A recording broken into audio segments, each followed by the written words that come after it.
Hi, this is Amber from the Yacht Group. We're here today at Flips, and I'm fortunate enough to be interviewing Captain Mike from the DC, Maryland, DC area. Great. So how long have you been a captain? So I've been a captain about almost 10 years now. Now I'm a Masters 200 ton. Wow. Very proud MarineMax captain. Yay. Go MarineMax. MarineMax, very exclusive membership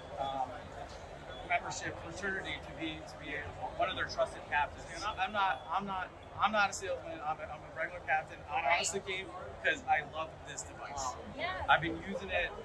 I use it religiously. Great. Religious. It's just the ability to walk around, the ability to be.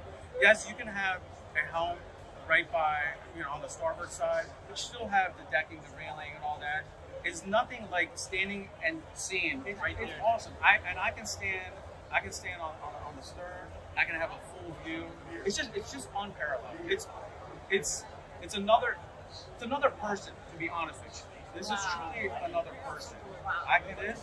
I'm able to position both, keep it where it's at, go outside, and get all the fenders ready, get all the lines ready.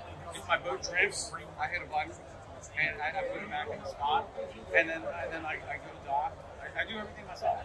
It's awesome. It's awesome. Like I said, I'm not getting paid for this. I'm not getting anything for this. I'm just a huge fan, and I endorse something that I believe in. Like I said, I've been using it religiously on my Predator for 6-7 years now. I love the product. Well, we want to thank you all for watching. Again, it's